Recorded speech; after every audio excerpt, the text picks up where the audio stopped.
A continuación, Noticiero Telesucesos. Clasificación A. Apto para todo público.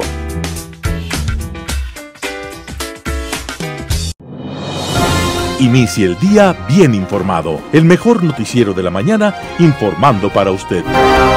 Noticiero Telesucesos. Primera parte del noticiero Telesucesos con las noticias más importantes del día. Estimados televidentes, bienvenidos a una emisión más de su noticiero Telesucesos.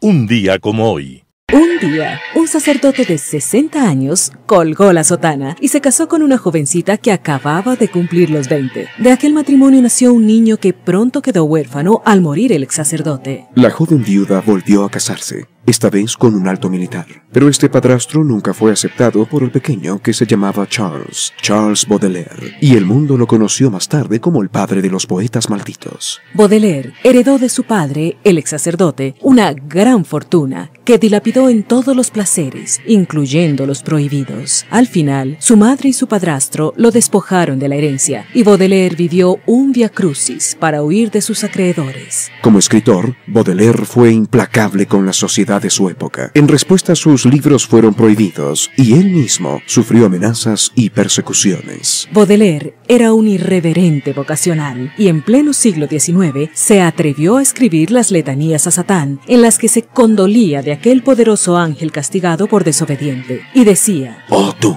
el más sabio y el más bello de los ángeles, oh Dios traicionado por la suerte y privado de alabanzas, oh Satán, ten piedad de mi larga miseria». Estos y otros textos fueron prohibidos y apenas en 1949 el gobierno francés levantó la censura, que de todas formas había resultado inútil. Baudelaire estaba desapareciendo un día como hoy, 31 de agosto de 1867. Y más allá del silencio, él sabe que lo reconocemos como el poeta maldito, el de las flores del mal, el de los versos duros, inolvidables y telúricos. Inicie el día bien informado. Titulares. En este ciclo escolar, los docentes aplicarán una modalidad híbrida. Exministro Mauro Falconi no compareció a fiscalización. Se habrían encontrado $47.000 en su propiedad. Número de afiliados al IES crece en un 6%, pero no alcanza para pagar las pensiones. Confirman multimillonaria glosa por la fallida refinería del Pacífico. Pedro Delgado es detenido por el Servicio de Inmigración de los Estados Unidos. En novedades legales, hasta el 30 de septiembre de 2021 deberá pagarse la primera cuota, el 50% de la contribución societaria anual. En el segmento de opinión, Bucaram y Hyundai, trabajemos por un país de paz. Los editoriales serán de Simón Espinosa, Cuidemos al Jefe, Patricio Aro, Diálogos Nacionales, Ramiro Ruiz, el político visto por el ojo de la cerradura, Martín Payares, ¿quién se queda con el dinero de las becas? Pedro Velasco, no estaba muerto, estaba de parranda. Noticias del día con Carla Sánchez. En este ciclo escolar, docentes aplicarán una modalidad híbrida. Para enseñar a sus alumnos de básica sobre los presidentes del Ecuador, en la clase de sociales, la maestra Cecilia Flores planifica que los chicos de la modalidad online formen equipos en salas virtuales. El resultado del proyecto, cuenta, podría ser un clip de grabación o una entrevista digital, mientras que en el aula los estudiantes también formarán equipos, pero estarán cara a cara y usarán materiales como carteles para intercambiar ideas y exponerlas al salón. Estas clases no serán simultáneas, ya que en su plantel particular, José Englin de Quito, los docentes trabajarán en un horario solo con los alumnos de la modalidad virtual y en otro con los presenciales. Así lo planificaron para mantener la atención de todos los estudiantes, señala Cristina Donoso, directora académica. En el Englin, alrededor de 750 estudiantes, unos 600 asistirán a clases presenciales de manera escalonada desde hoy. El ciclo escolar 2021-2022 2022 arranca a lo largo de esta semana en la Sierra y Amazonía, en donde se registran 97.112 docentes. De ellos, 13.345 pertenecen a 1.652 instituciones educativas que cuentan con autorización para hacer uso progresivo de sus instalaciones. En total, 6.722 establecimientos en este régimen educativo. Uno de los desafíos de los maestros que trabajarán en modalidad híbrida es de carácter técnico, dice Claudia Tobar, directora del Instituto de Enseñanza y Aprendizaje IDEA de la Universidad San Francisco. El docente tiene que saber manejar cámara web, parlante y cualquier herramienta de comunicación con los estudiantes. Además, señala que no tendrán que hablar durante toda la clase, sino propiciar actividades que por lo tanto, con un grupo virtual, hagan presencial y puedan sentirse activos y no solo espectadores. Tenemos que generar oportunidades para que los chicos que están en casa comenten, para que los que están en el aula los escuchen y se retroalimenten entre sí. Exministro Mauro Falconi no compareció a fiscalización. Se habrían encontrado $47.000 en su propiedad. El exministro de Salud, Mauro Falconi, se excusó de comparecer en la Comisión de Fiscalización de la Asamblea Nacional en el trámite del juicio político del defensor del pueblo, Freddy Carrión, y que estaba previsto para el lunes 30 de agosto del 2021. El exfuncionario remitió un oficio en el cual señala que no puede comparecer al llamado debido a que tiene la calidad de testigo protegido de la Fiscalía en el caso de supuesto abuso sexual por el que Carrión permanece detenido desde el 16 de mayo pasado. Al tratarse de un delito de carácter reservado por su naturaleza sexual, afecta directamente a la integridad física, psicológica y mental, tanto del compareciente así como también de mi pareja, quien es víctima de este delito, señala. El exfuncionario indica que los hechos registrados a la madrugada del 17 de mayo pasado no constituyeron ningún tipo de fiesta clandestina y que su actuación nunca ha respondido a ningún tipo de motivación política o teoría de conspiración alguna contra el agresor. En el oficio no se refiere a los $47.000 que se habrían encontrado en su departamento cuando fue detenido Carrión. Esto fue revelado por Daniel Parilla, uno de los policías que participaron del operativo y que el viernes 27 de agosto del 2021 compareció en la Comisión de Fiscalización. Estamos hablando de una cantidad de $47.000 aproximadamente. Los billetes de diferentes denominación es en soportes de papel de moneda de $20 americanos y de $10, dijo Padilla. El agente policial añadió que los billetes fueron encontrados en diferentes puntos del departamento, en los dormitorios, en una maleta y hasta en una caja metálica con cerrojo. Esto llamó la atención de los comisionados. Número de afiliados al IES crece 6%, pero no alcanza para pagar pensiones. El proceso de reactivación económica, acompañado del plan de vacunación contra el COVID-19, se evidencia en la recuperación del número de afiliados al Instituto Ecuatoriano de Seguridad Social IES. Datos de la institución señalan que entre julio de 2020 y julio de 2021, el número de afiliados contributivos y no contributivos subió un 6%, es decir, 206.300 personas registradas en el IES. Con esta recuperación, el Seguro Social pasó de 3,4 millones de afiliados totales en julio de 2020 a 3,6 millones en julio de este año. Por lo general, el aumento del número de afiliados al IES es uno de los tormentos para medir la caída o recuperación del empleo, pues cuando una persona pierde su trabajo o negocio, deja de pagar sus contribuciones. Del total de afiliados al IES, más de 2,9 millones de afiliados son contributivos, aquellos que pagan sus aportes, y 708.578 son afiliados no contributivos. De esta categoría de afiliados contributivos están los trabajadores públicos y privados, los comerciantes y los profesionales independientes que pagan aportes al seguro, mientras que las trabajadoras del hogar y los jefes de familia del Seguro Social Campesino están en la categoría de afiliados no contributivos. Por otra parte, el segmento de afiliados voluntarios del IES fue uno de los que más creció en el último año. En julio de 2020 habría 153.304 afiliados de este tipo y para julio de este año la cifra creció a 181.963. Pese al incremento de afiliados, la realidad financiera del IES sigue siendo compleja. Es así que el instituto solicitó 1.870 millones de dólares al gobierno central para cubrir el pago de pensiones en 2021. Por ley, el gobierno debe entregar cada año el 40% del pago a los jubilados. Este año el Ejecutivo solo entregará 1.267 millones de dólares al IES, según la proforma presupuestaria del 2021 que presentó el ministro de Finanzas a la Asamblea el pasado 22 de agosto del 2021.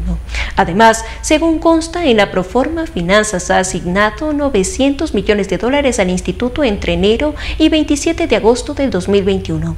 Pero el IES reclama más dinero y asegura que el Ministerio de Finanzas tiene una deuda histórica de 7.381 millones de dólares. De ese total, 2.149 millones de dólares corresponden a la contribución del 40% a los jubilados. Confirman multimillonaria glosa por la fallida refinería del Pacífico. La entidad de control dio un paso más para establecer quiénes son los responsables de la fallida construcción de la refinería del Pacífico Eloy Alfaro, compañía de economía mixta, y para tratar de recuperar parte del dinero que el Estado perdió en este fracasado proyecto. En mayo de 2021 y durante la fase de predeterminación de responsabilidades, la Contraloría, entonces encabezada por Pablo Celi, aunque este ya estaba detenido como parte del caso Las Torres, calculó una glosa solidaria por 1.223 millones de dólares por mal manejo de los recursos públicos. En ese momento, en la lista de posibles responsables había 6 exfuncionarios del gobierno de Rafael Correa, así como la petrolera estatal venezolana PDVSA, que era socia del proyecto con un 49% de las acciones.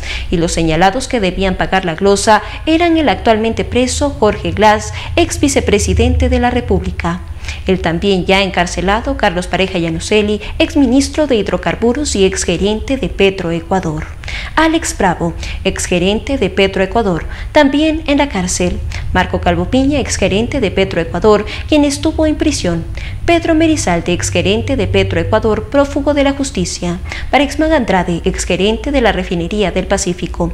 La Contraloría informó que en su nuevo titular, Carlos Riofrío González, suscribió la resolución confirmatoria de la glosa solidaria. El documento señala que hubo acciones y omisiones de los administradores, quienes no realizaron la gestión y el monitoreo ni tomaron las acciones oportunas respecto del avance, estado y continuidad del proyecto Refinería del Pacífico. Y según un comunicado de la Contraloría, al no realizarse la construcción se ocasionó al Estado un perjuicio de un valor de la responsabilidad civil, esto de 1.223 millones de dólares. La cantidad, sin embargo, no confirmó los nombres de los funcionarios glosados. Según la auditoría de la Contraloría, tras la millonaria inversión, no se logró el incremento de la producción de derivados y productos afines, ni su comercialización y exportación, ni la satisfacción de la demanda del mercado interno, utilizándose recursos económicos en la ejecución de obras tempranas. Esas obras, explicó la Contraloría, a la fecha actual no prestan el servicio para el cual se realizaron, no contribuyeron al cumplimiento del objetivo estatutario de la compañía, se encuentran inactivas y sin mantenimiento debido a que el complejo refinador no se llegó a construir jamás. Pedro Delgado es detenido por el Servicio de Inmigración de Estados Unidos. El expresidente del directorio del Banco Central del Ecuador, BC, y prófugo de la justicia, Pedro Delgado, permanece detenido en Miami. Así lo registra el Servicio de Inmigración y Control de Aduanas de Estados Unidos. Las autoridades ecuatorianas no se pronunciaron sobre este hecho, pero extraoficialmente se conoce que la detención respondería a problemas en su pasaporte. Delgado Campaña permanece en custodia del Centro de Procesamiento CROM en una oficina de inmigración en Miami. El exfuncionario salió del país hace 9 años en medio de investigaciones judiciales. Al momento acumula 2 sentencias por peculado y enriquecimiento ilícito. Delgado Campaña, primo del expresidente Rafael Correa, admitió de su cargo el 19 de diciembre de 2012 tras verse envuelto en un escándalo por falsificación de su título académico de economista. Otro de los escándalos que involucraron a Delgado fue el caso por aprobación aparentemente irregular de $800.000 en el Banco Cofieg en manos del fideicomiso de No Más Impunidad, otorgó al argentino Gastón Dusac. Novedades legales a cargo del estudio jurídico Naranjo Martínez. Hasta el 30 de septiembre de 2021 deberá pagarse la primera cuota, el 50% de la contribución secretaria anual. Hasta el 30 de septiembre de 2021 deberá pagarse la primera cuota, el 50% de la contribución societaria anual de la Superintendencia de Compañías, Valores y Seguros. Recordamos que mediante resolución número SCVS-INAF-DFN 2021-0000878, publicada en el Registro Oficial, suplemento número 395 del 22 de febrero del 2021, la CSVS expidió las normas relativas a la contribución que las compañías y otras entidades sujetas a la vigilancia y control de la SCVS deben pagar para el año 2021 de conformidad con lo que establece el artículo 449 de la Ley de Compañías. Las contribuciones se depositarán hasta el 30 de septiembre de 2021 en la cuenta de recaudaciones denominada Superintendencia de Compañías en el banco corresponsal autorizado. Las compañías que hasta el 30 de septiembre del año 2021 hayan pagado al menos el 50% de la contribución que les corresponde tendrán derecho a cancelar el otro 50% hasta el 31 de diciembre del 2021 sin lugar a recargo ni penalidad alguna, sin necesidad de realizar trámite alguno. Anteriormente se requería previa solicitud del interesado y autorización de la Superintendencia de Compañías, Valores y Seguros. Casos particulares: las compañías en las que el 50% o más del capital social estuviera representado por acciones pertenecientes a instituciones de derecho público o de derecho privado con finalidad social o pública pagarán únicamente el 50% de la contribución hasta el 30 de septiembre de 2021. Las compañías cuyos activos reales estén comprendidos entre el 0,01 y $75.000 en sus estados financieros en 2020 no deberán cancelar contribución alguna para el año 2021. Las compañías holding y tenedoras de acciones y sus vinculadas que estén sujetas al control y vigilancia de la Superintendencia de Compañías, Valores y Seguros, siempre que reúnan las condiciones señaladas en el artículo 429 de la Ley de Compañías, podrán presentar sus estados financieros consolidados dentro del primer cuatrimestre y pagarán la contribución sobre los activos reales que se reflejen en dichos estados financieros consolidados. En el caso de las otras empresas extranjeras, estatales, privadas o mixtas, organizadas como personas jurídicas que operan en el país, la contribución para la Superintendencia de Compañías, Valores y Seguros se calculará tomando como base los activos reales que dichas empresas tengan registradas o declarados y que se reflejen en sus estados financieros presentados a esta institución. El artículo 449 de la Ley de Compañías dispone que los fondos para entender los gastos de la Superintendencia de Compañías, Valores y Seguros, SVSC, obtendrán por contribuciones señaladas por el superintendente las mismas que se fijarán anualmente y se impondrán sobre las diferentes compañías sujetas a su vigilancia en relación a los correspondientes activos reales. Cuidados en tiempo de COVID. Realmente es un problema muy preocupante esto del COVID, por lo cual sugiero, por favor, si tiene la oportunidad de vacunarse, vacúnese, y si no, siga pensando que toda persona que se aproxime a usted o usted mismo puede ser una persona contaminada que puede contaminar al resto. Mantenerse, por favor, con la mascarilla todo el tiempo que ustedes estén con alguien. Segundo, mantener el distanciamiento. La distancia es muy importante porque el virus se transmite a través de las partículas de saliva que se expresan al toser, hablar o estornudar.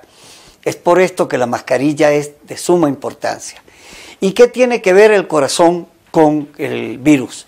Se ha visto que este virus no solamente afecta el problema pulmonar, como lo teníamos pensado desde el inicio de la pandemia. Hoy en día se ve que el corazón es uno de los órganos más afectados por el virus. Voy a hablarles ahorita de la pericarditis. ¿Qué es la pericarditis? Nuestro corazón tiene una membrana muy delicada, muy frágil, que lo recubre y permite un latido muy suave sin estar en relación con los otros órganos del tórax. Este pericardio tiene un líquido que permite que no exista un roce entre la membrana y el músculo cardíaco. Esto se llama pericardio. Esta membrana denominada pericardio puede inflamarse por la presencia del COVID y puede producir lo que se llama una pericarditis. Peri porque es el pericardio y carditis porque es el corazón. Y el término itis significa proceso inflamatorio. Puede haber dos cosas a nivel del pericardio: una inflamación en sí del pericardio, o puede haber un derrame pericárdico. El derrame pericárdico es el momento que se acumula el líquido por el proceso inflamatorio alrededor del corazón y puede traer un compromiso severo a nivel del mismo. Segunda parte del noticiero Telesucesos, opinión de importantes personajes de la actualidad nacional en política, economía, salud y educación. Enfoques con Claudia Arteaga. Gracias por estar con nosotros semana a semana aquí en los noticieros de Telesucesos. Son semanas buenas, semanas que se van evaluando y se van analizando por diferentes sectores.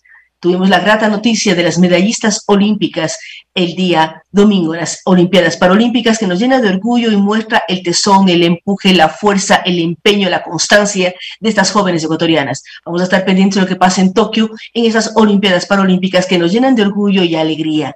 Al mismo tiempo, se han dado una serie de pasos. Vemos que Ecuador sigue avanzando en vacunación.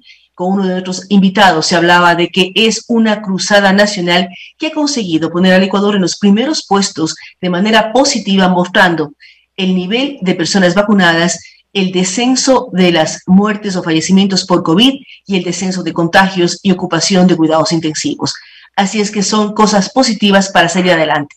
Por otra parte, nos preocupa lo que ocurre en la Asamblea Nacional cuando vemos que se dan procesos, que hay críticas sobre temas de transparencia de algunos de sus miembros. Esperamos que se vaya aclarando y que se muestre que una nueva asamblea, con un nuevo gobierno, con nuevos actores pueden marcar la diferencia, que esperamos que sea así. Lamentamos lo que ocurra, pero tenemos esperanzas de que se autodepure, se hagan evaluaciones, se transparente la información y todo el poder legislativo empiece a trabajar, que es lo que el país necesita. Hemos visto también lo que ha trabajado las Fuerzas Armadas en la provincia de Manabí. Ayer un conocido periodista decía, ya está la bandera ecuatoriana nuevamente en el Cerro de Montecristi. Esta lucha contra el narcotráfico, contra los carteles, también nos debe unir a todos. No podemos permitir que Ecuador tenga problemas, que Ecuador tenga temas de inseguridad cuando el tema narcotráfico está presente. Así es que hay que luchar todos, ir erradicando y consiguiendo que el país se convierta nuevamente en el país de paz que todos queremos. Gracias por estar con nosotros semana a semana aquí en Telesucesos. Busquemos un país de paz, un país que avanza y un país que trabaja. Gracias por acompañarnos. Opinión. Hola, ¿qué tal? Soy Andrés Castillo Maldonado y esto es el comentario de la semana. En el año de 1997, 5 de febrero específicamente, había caído el gobierno del expresidente Abdalá Bucaram. Durante ese periodo, quizás uno de los más cortos de la historia republicana, con apenas 6 meses y unos días, se pudo ver y se pudo verificar una serie de actos de corrupción que formaron parte de la historia ecuatoriana. La mochila escolar, el $1.000.000 en la aduana de uno de sus hijos, el escándalo de los calzoncillos de un ministro, etcétera, fueron llenando las páginas principales de los periódicos y eran titulares en los principales noticieros, tanto televisivos como de radio, a nivel nacional.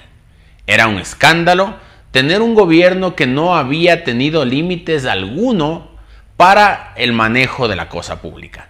Creían que eran intocables, que no se iba a terminar nunca esa administración, que el pueblo de Quito no se iba a levantar, que era suficiente el apoyo de la clase popular. Como el presidente de los pobres se presentaba. La fuerza de los pobres, se dijo siempre. tratando de hacer una clara diferenciación entre ricos y pobres, queriendo llevar al debate público una discusión de clases sociales y en este caso de clases económicas. Sin embargo, llegó un momento determinado en que los actos de corrupción pudieron muchísimo más que el mensaje que se quería vender. Aquel mensaje de las reivindicaciones sociales, del levantamiento de los más pobres, de la preocupación por la ciudadanía, aquella que había sido relegada por años por quien ellos decían que era la oligarquía gobernante. Como les decía hace un momento, la corrupción fue mucho más pesada que los buenos actos. Los escándalos hicieron que la ciudadanía se organice, se levante, salga a las calles y le diga basta a ese modelo abusivo, deshonesto y que sin duda llenaba de vergüenza al pueblo ecuatoriano. La medida fundamental que se había tomado en aquella época es levantar en unos cuantos sucres en aquella época el valor del cilindro de gas. Cuando ya se vio caído el expresidente Bucaram, lo primero que se le ocurrió fue tomar una serie de medidas de carácter populista como la leche Abdalact o como la eliminación del decreto a través del cual se incrementaba el precio del gas. 3 veces bajó por las gradas del Palacio de Carondelet a decir que todas esas medidas se encontraban derogadas, escuchando, según él, el clamor popular. Pero el clamor de la ciudadanía no estaba en torno al incremento del gas, no estaba en torno a la creación de una nueva leche popular. No, el clamor popular en 1997 era de que debía salir del gobierno un presidente corrupto y corruptor, un entorno corrupto y lleno de escándalos en torno a la administración pública. No era la leche, no era el gas, no eran los combustibles, no era la convertibilidad. Era justamente ese gobierno que resultaba impresentable dentro de la historia ecuatoriana. Hoy, 25, quizás, sí, 25 años más tarde, nos encontramos exactamente en la misma disyuntiva que en el 96 y 97. Un gobernante de la ciudad de Quito con un entorno corrupto y corruptor. Un alcalde con procesos penales por presuntos delitos cometidos en contra de la administración pública, particularmente el tema de las pruebas COVID.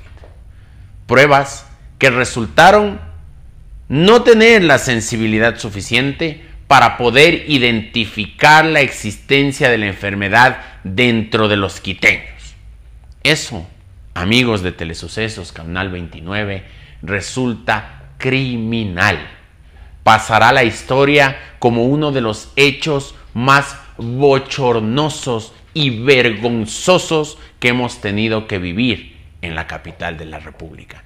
No por el valor económico que de eso se desprendió, no por los recursos económicos que tuvo que perder la municipalidad al comprar unas pruebas que no tenían la sensibilidad. Creo que eso es secundario. La plata se recupera, aun cuando se hayan robado unos cuantos vivos. Lo preocupante, lo doloroso, lo criminal es que hayan habido ciudadanos que fueron sin recursos económicos con fe a hacerse atender en los centros en donde se estaban desarrollando los planes para el control de la pandemia con las pruebas que había adquirido el municipio. Muchos de ellos resultaron negativos. Tenían los síntomas, pero en las pruebas aparecían como que no tenían la enfermedad. ¿Y saben qué fue lo que pasó? Muchos de ellos, con ese falso negativo, fueron a sus casas a abrazar a sus padres, a abrazar a sus hijos, a abrazar a sus esposas, a abrazar a su familia. Y eso trajo como resultado el importante incremento de contagiados en la ciudad de Quito. Eso trajo como resultado que Quito terminó siendo la ciudad con más contagios y con más muertes por COVID a nivel nacional. Eso es lo criminal. No lo que se haya perdido económicamente, sino que muchas familias perdieron lo más preciado para ellas, que eran sus seres queridos. De allí para acá se han venido dando una serie de escándalos de corrupción. Las pruebas COVID, la pavimentación de la ciudad entregada a dedo a una sola empresa, la desaparición de $1.200.000 de las cuentas de la EMAP, los chats del Baby Yunda con varios funcionarios municipales, el cierre absolutamente abusivo de los guaguacentros, en fin, todo aquello que nos ha llenado de vergüenza a los quiteños. Pero así como Bucaram en el año 97 iba y venía por las gradas del Palacio de Carondelet diciendo que iba a cambiar las medidas económicas, hay un alcalde que se ha dedicado a feriarse a la ciudad. En los últimos días ha dicho que el metro será una obra que le costará $0 a los pasajeros, que tendremos un metro con tarifa cero. Señor Yunda, no es importante cuánto tenga de tarifa el metro. La gente no está en contra de usted por cuánto vaya a costar el pasaje del metro o si es que cuesta más o menos los pasajes de los buses convencionales o los arranques de las carreras.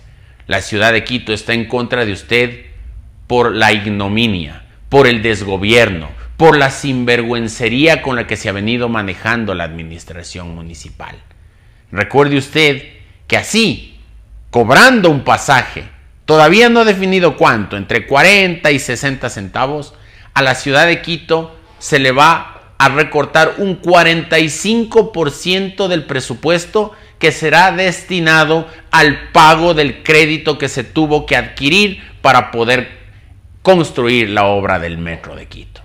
Usted ahora dice que no costará nada, que los pasajes serán gratis para los quiteños. Es decir, una ciudad de 3 millones de habitantes vamos a tener que pagar el recorrido de una pequeña porción de la población porque usted está buscando cómo sostenerse del sillón del municipio de Quito. No se puede manejar la cosa pública como que fuera particular y mucho menos como que fuera propia. No podemos tener un administrador que sea generoso con bienes ajenos y tacaño con fondos públicos, con fondos propios, perdón. Usted no ha escatimado esfuerzos para su defensa jurídica dentro de los procesos que usted está involucrado. Sin embargo, quiere regalar el esfuerzo de todos los quiteños y que ese dinero se convierta en aire, en nada. Recuerde, señor Yunda, que ni siquiera ha tenido la agilidad y la prolijidad de contratar la empresa que se va a encargar de gestionar el metro. Si es que ni siquiera ha podido hacer eso, usted no podrá inaugurar esa obra. La inaugurará el siguiente alcalde. No utilice entonces medidas populistas como Bucaram en el 96 para sostenerse. La tarifa cero del metro de Quito no es cierta. La tarifa cero del metro de Quito no es viable. La tarifa cero del metro de Quito no le salvará de que usted tenga que dejar la alcaldía de Quito. Soy Andrés Castillo Maldonado. Nos vemos la próxima semana. Editorial. Cuidemos al jefe, por Simón Espinosa de El Comercio. El presidente Barack Obama cuenta en su libro Una tierra prometida que luego de viajar a Rusia, China, Japón y el sudeste asiático para promover buenas relaciones en pro de la paz y de la economía, regresó fatigado a la Casa Blanca y al seno de su familia. La presidencia cambia tus horizontes temporales, escribe. Pocas veces tus esfuerzos producen frutos instantáneos. La escala de la mayoría de los problemas que te llegan es tan grande que no puedes resolverlos enseguida. Y los factores en juego son muy variados.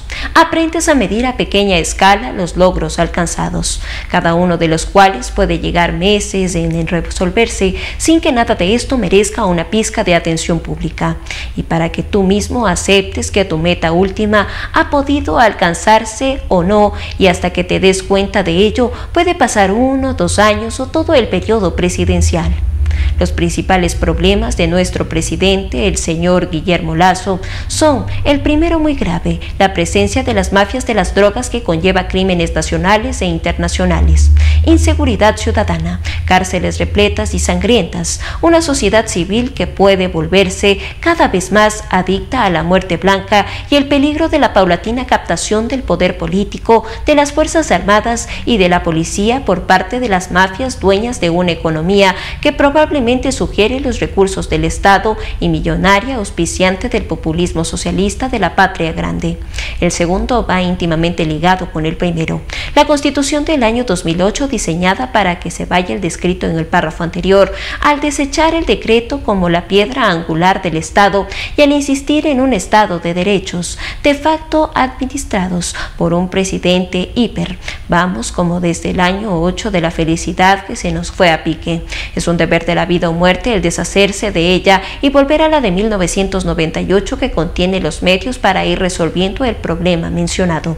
Todo buen ciudadano tiene pues una nueva obligación: ponerse en los zapatos del presidente de la República y apretarse a celebrar los 10º de nuestra independencia de España, formulando grupos de civismo cuya finalidad sea llenarse de amor por nuestra hermosa patria para ganar la segunda batalla de Pichincha, que nos dé un Ecuador digno, grande, honrado y solidario. De nuestra suerte cuidaremos al jefe, nuestro nuevo mariscal Sucre, en esta empresa de redegenerados para echar y andar a nuestro lindo Ecuador.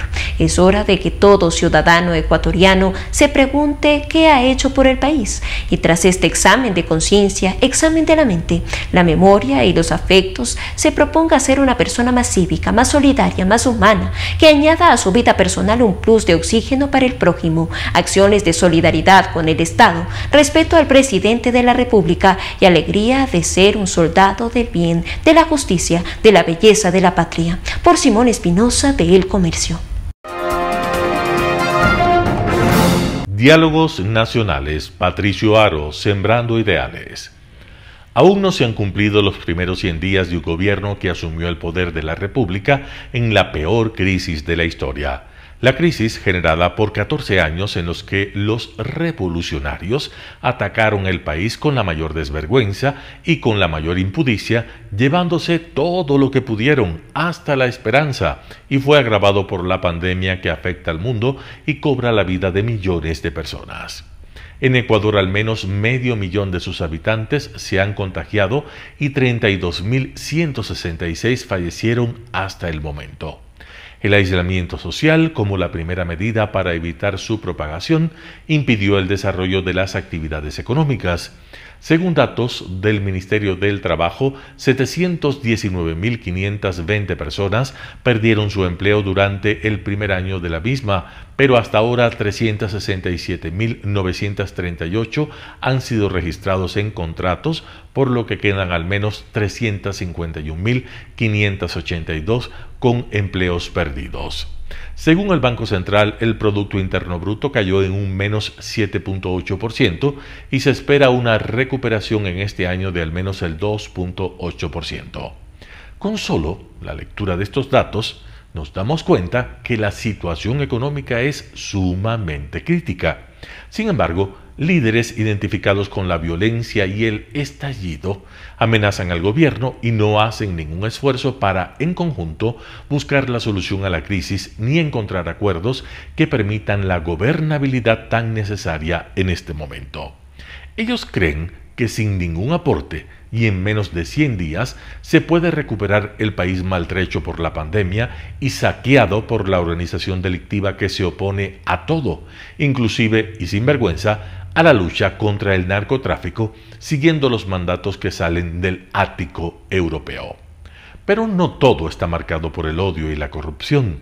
Desde la sociedad civil se levantan voces de esperanza para la recuperación de la patria. Hace pocos días, la Fundación Esquel, que es una organización privada y sin fines de lucro que contribuye al desarrollo humano sustentable del Ecuador, al mejoramiento de la calidad de vida de los pobres y a la construcción de una sociedad democrática, responsable y solidaria, con el auspicio de la Unión Europea, presentó al país la iniciativa Diálogos Nacionales. Esta iniciativa tiene como propósito contribuir a la gobernabilidad democrática del Ecuador a través del diálogo, la generación de propuestas y su concreción. Y lo que se busca es alcanzar mediante la instalación de 6 mesas temáticas sobre los principales requerimientos del país: la interculturalidad, educación, salud y seguridad social, economía, desnutrición crónica infantil y democracia, reforma del Estado, además del sistema político. Destacamos el diálogo nacional que se dará en estas 6 mesas como la alternativa viable para salir de la crisis, pero sobre todo en la mesa de democracia, reforma del Estado y sistema político, pues sin la reforma necesaria de un sistema político que no ha tenido éxito a lo largo de 191 años y de un Estado obeso convertido en un mercadillo en el que la compra y venta de cargos públicos son un baratillo, los otros aspectos difícilmente tendrán asidero. El gobierno deberá escuchar a la sociedad civil para generar gobernanza y gobernabilidad mediante los diálogos nacionales propuestos. Parecería que lo hará. Patricio Aro, Sembrando Ideales. El político visto por el ojo de la cerradura, por Ramiro Ruiz. Los políticos juegan con el destino de los pueblos. Esta situación ha producido una masiva desconfianza. Los gobiernos nos han enseñado a vivir como somos, pobres y sin remedio. El Estado no entiende ni quiere entender a los débiles. Se ha preocupado de la macroeconomía, del pago de la deuda. El bienestar social está en el abandono. El resultado está a la vista: la destrucción económica de la clase media y la miseria. El trabajo de los políticos es una actividad comercial como otra cualquiera. Se trata de la venta de hombres. Si los asambleístas venden sus votos, los militantes del partido de gobierno exigen su participación. La democracia es un telón que cubre un país difícil de gobernar. Comencemos a descubrir una parte del telón. Los trabajadores y campesinos no guardan compostura. Hace muchos años proclamaban la lucha de la igualdad económica y lo consiguieron. Vemos entonces diferencias abismales de la clase trabajadora, los privilegiados y los maldecidos de sus propias conquistas. Descubramos otra parte del diezmo. En nuestro país los médicos han estudiado para taxistas, la formación de administradores de empresas, arquitectos, ingenieros civiles ha servido para la desocupación. El estudio, la técnica, la capacidad llevó el diablo. El país de contrastes es el nuestro, país multiétnico, multicultural, multieconómico, multiexcluyente. Pero entonces, ¿cómo nos miran los ojos extranjeros? Manatiel Nash dice en New York Times: casi todos los países latinoamericanos nos han adoptado alguna forma de modelo en materia económica de libre mercado. El resultado ha sido sorprendente. La inflación ha descendido considerablemente y ha comenzado el crecimiento por vez primera en muchos años, pero el costo social ha sido elevado. Para frenar los gastos del gobierno, miles de sus empleados han quedado cesantes. Los programas de asistencia social se han reducido en forma drástica y la competencia extranjera ha obligado a cerrar muchas empresas nacionales, incrementando más aún el desempleo. Es como enseñar al caballo a vivir sin comer, pero cuando al fin aprende puede haber muerto. Mientras tanto, profesionales, lustrabotas, comerciantes de poca manta, mujeres, vendedores ambulantes, voceadores de diarios, mueren lentamente de aburrimiento y frustración. Viven de la esperanza y la depresión, son poco felices. Son la reacción contra el fracaso del Estado que no establece prioridades sociales y humanas, lo que debe ser objeto de consideraciones serias. Finalmente destapemos el telón y recordemos que la mayoría de ecuatorianos depositaron el voto por un candidato de pensamiento liberal, aunque le etiquetaron de derecha. Si los anteriores gobiernos fracasaron, hay una posibilidad de restablecer la confianza. Un gobierno con pensamiento liberal garantiza el crecimiento económico y la prosperidad de la población. En la actualidad, los gobiernos de las naciones exitosos en la economía, la política y la resolución de problemas sociales pertenecen a la corriente liberal. Cuando pensamos en mejorar la calidad de vida de los pueblos, en particular de los más desamparados, el camino eficiente es sin duda alguna el camino liberal. Entonces merece destacar la opinión ampliamente aceptada: el liberalismo, una ideología al servicio de la clase pobre.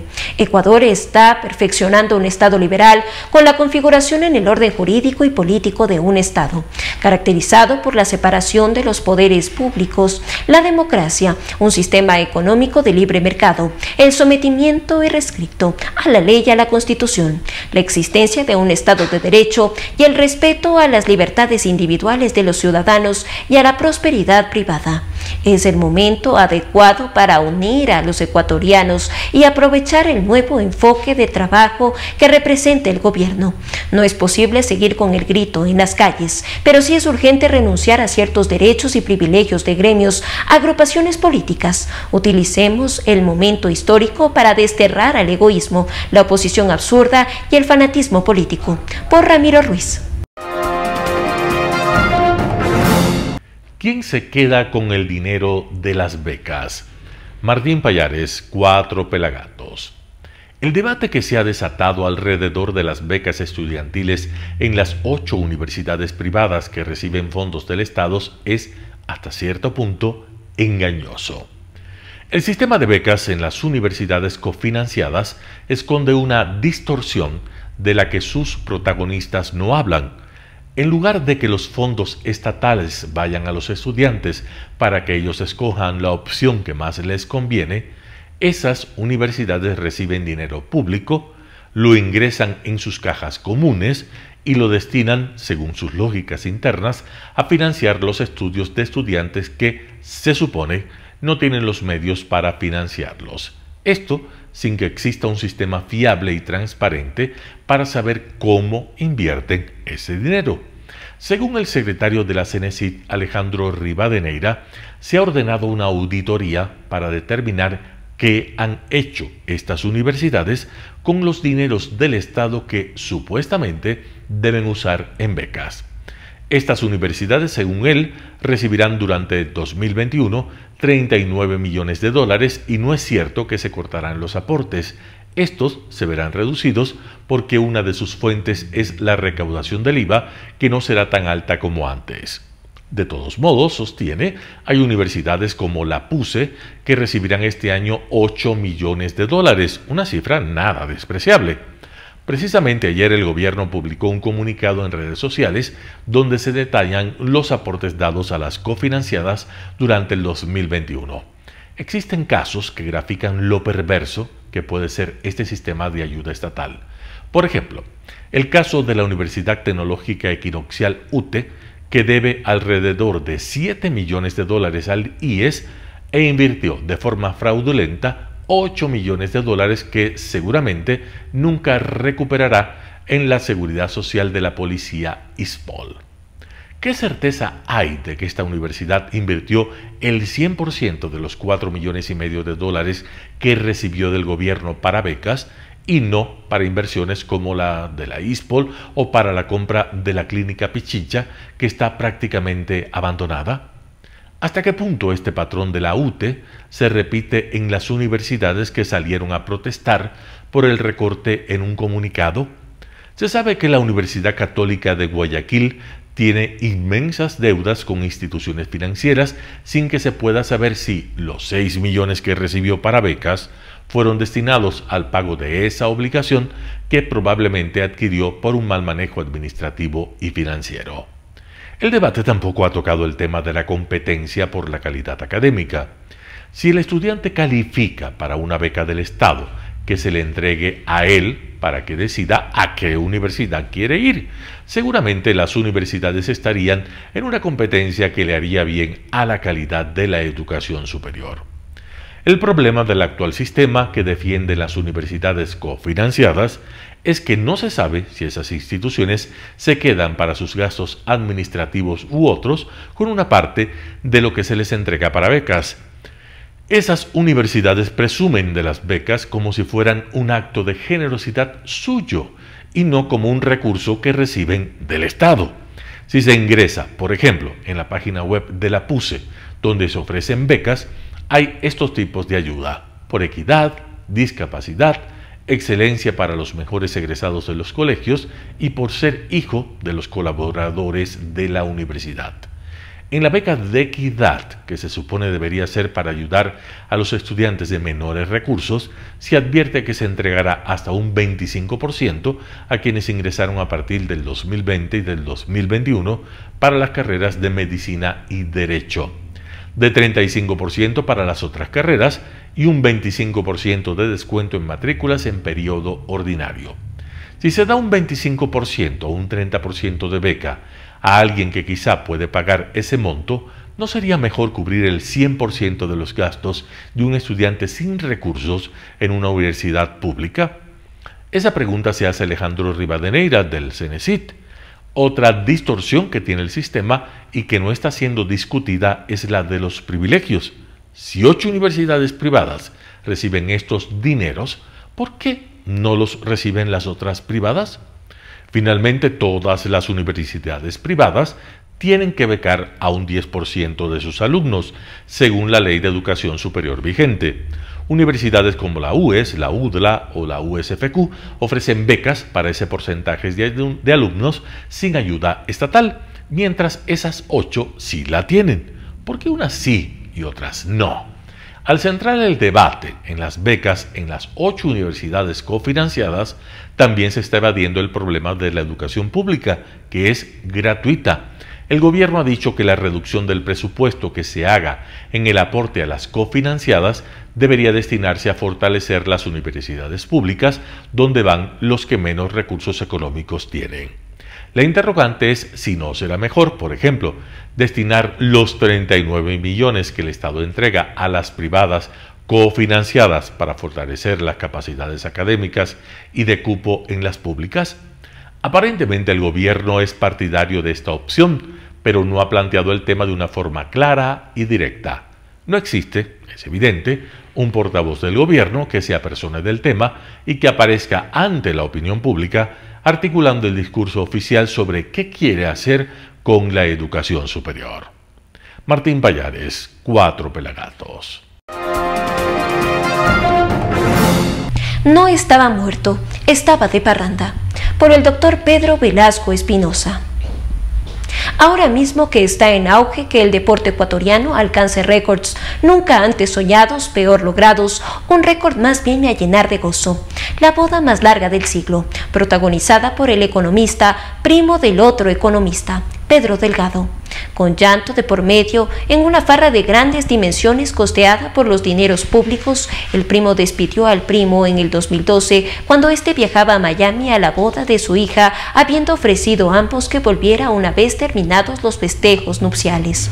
La migración de este pájaro de alto vuelo parece haber tenido algún tropiezo, ya que las autoridades norteamericanas acaban de detectar algo irregular en ella y han detenido al primo, quizá todavía con los humos del casorio.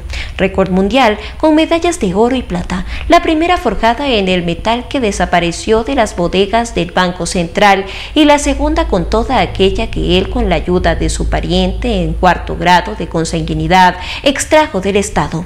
El primo resulta el primer ecuatoriano que casa a una hija durante 9 años. Si las oficinas de inmigración mexicanas tuvieran igual celo que las pares de Estados Unidos, ya tuvieran bajo custodia otras aves migratorias. Estas no a pretexto de un matrimonio, sino a causa de un meridaje con jueces de pacotilla que las dejaron escapar. Por Dr. Pedro Velasco Espinosa. Y así finalizamos una emisión más de su noticiero Telesucesos. Manténgase en la sintonía de nuestra programación y no olvide seguirnos por nuestras redes sociales. Nos encuentran en Facebook como Telesucesos, en Instagram como @telesucesos_, en Twitter como @telesucesos29, en YouTube como Telesucesos HD y también por nuestra página web www.telesucesos.net. Hasta la próxima. Lo mejor de la mañana informando para usted. Noticiero Telesucesos.